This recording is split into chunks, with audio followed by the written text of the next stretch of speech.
2007 MasterCraft X15 sitting in a white Holland deck, red main stripe, on a color matched factory MasterCraft trailer in red.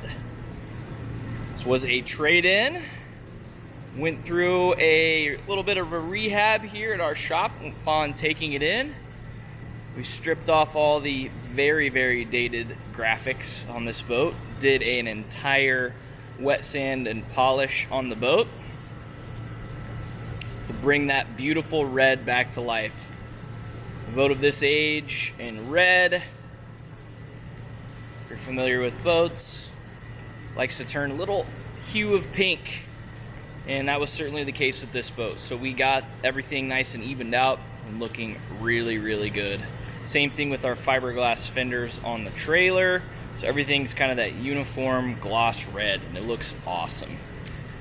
Factory tower up top, we have a set of rotating clamping board racks, a bimini top, and a pair of JL Audio tower speakers. There's also a tower mounted mirror.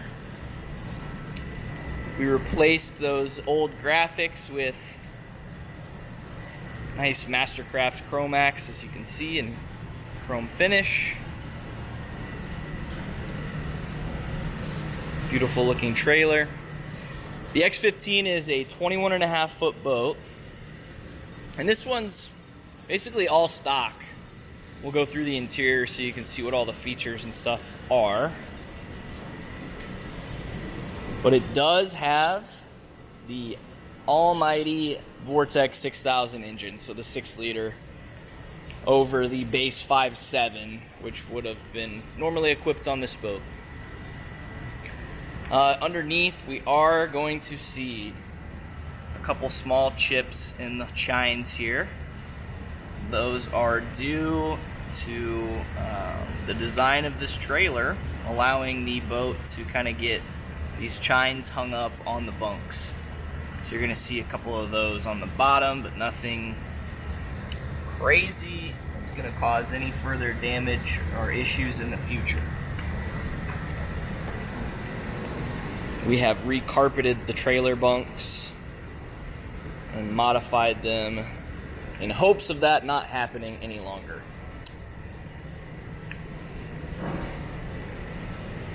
So come around the transom, you're going to see a light spider crack here above this lift ring, and then a nice chip here as well. It does have a toe point here on the back. Otherwise, the transom turned out really nice again as we get this polish on here. I think I said wet sand and polish. I don't believe we actually wet sanded this thing. I think we just used the high grit buff on this thing. 4-blade prop in good shape. It does have the center trim plate and a dual exit exhaust with chrome tips, which looks really nice. Step back one more time before we hop in. Really pretty boat. Always a big fan of red here at N3 Boatworks. Platform's in good shape too. We do have a couple little nicks and scratches here and there on the edge, but nothing major. All normal things for a boat of this age. Alright, and jumping into the interior of this. It's kind of a, I wouldn't call the lighter color white. It's like a light gray. And then we have like a charcoal on the seat boxing, and then red accents throughout. So if you're familiar with MasterCrafts of this vintage, you've probably seen this material before. I don't know what they called it, but it is a cool material.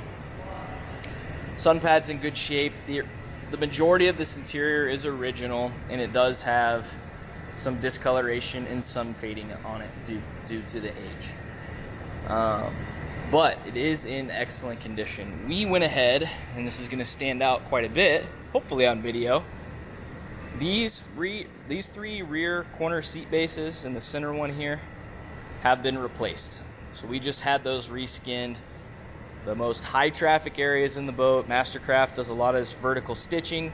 Again, if you're familiar with MasterCrafts of this vintage, you almost never find a boat of this age that doesn't have split open seat bases where people are stepping into the boat. So that was the case with this boat. We went ahead and reupholstered these 3 rear seat bases. So they don't quite match the rest of the interior perfectly, but it's as close as you can possibly get without replacing the entire interior, which it certainly does not need. The interior is in great shape. You're going to see a little bit of sun fading across the seat back here. Sun pad all the way across is in good shape. A couple little stains. There's one here, another over there. Nothing crazy. Obviously, if it's not sticking out on camera, it's nothing too crazy. It does have a nice ski pylon here in the center. And we can open this thing up here. Let me open up our ballast, rather. And you're gonna see a bag in here, which is not plumbed in because this is just left in the boat to put wherever you'd like, or fill with a fat sack pump. You can see the cover on this side, but underneath, what I'm getting at is there are stock hard tanks underneath. So you have 1, 2, 3 in the belly under the floor. Here's our Vortex 6000. This is a 400 horsepower engine with 287 hours on it. So this thing did not get used a lot. And we have gone through, done a full service on the boat, and it is ready to rock and for many more hours on the lake. There's that. Take a quick peek at the tower. We do have these rotating clamping board racks. These are on all the MasterCraft X series boats of this era. Get these similar style racks, the nice billet finish. These are super cool. The anodization on here, the anodizing is faded on the black, just from age.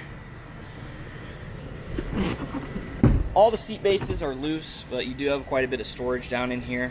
This is one of the heater tubes, as you can see, and then the back side of the 10-inch JL subwoofer. I can get this to drop back into place. There we go. This boat has the JL sub, 4 interior speakers, these ones here, and there are tweeters above each one of those. I can't talk today. And again, up top on the tower with tweeters as well. Corner seats, flip that up. It's your heater. Storage there. There's our battery setup. This is a dual battery setup in the boat, and the switch is down here as well.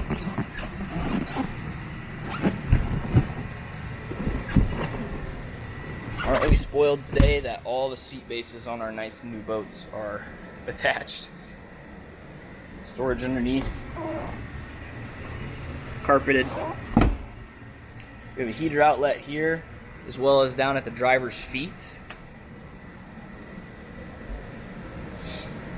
We open up our love seat here. It's a nice big gull wing type door. There's tons and tons of space down in here. So we have a JL amplifier mounted up on the wall and storage that communicates all the way up front. We have some life jackets, docking lines, and a bunch of fenders up front as well for you to use. Opening up the glove box. Nice deep storage here with a Clarion head unit. It's original. Has a CD player, AM, FM radio. And there's a charging port in there for 12-volt charger. Making our way over. Actually, I didn't even mention, obviously it's great carpet. Carpet's in excellent condition. It is snap-in carpet. Easy to remove if you don't like it.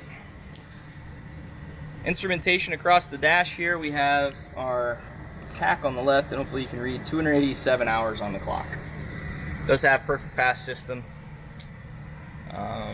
Just nice analog boat. Do have a head unit controller over here. Our trim plate controller down here below the ignition.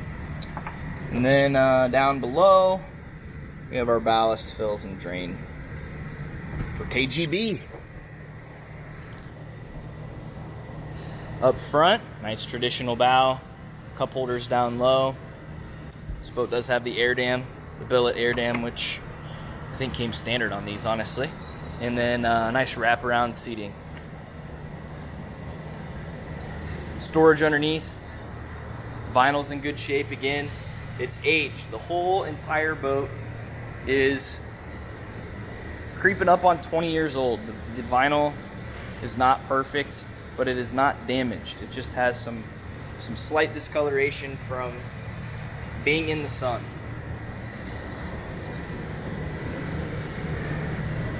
This is a nice X15. It's low hours. It's really cool that it has the 6-liter engine.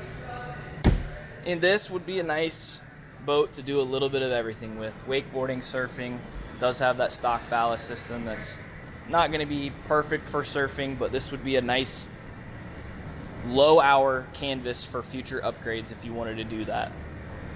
Hit us up here for this Primo X15 here at N3 Boatworks. You can reach us at 317-845-9253. Thank you for watching.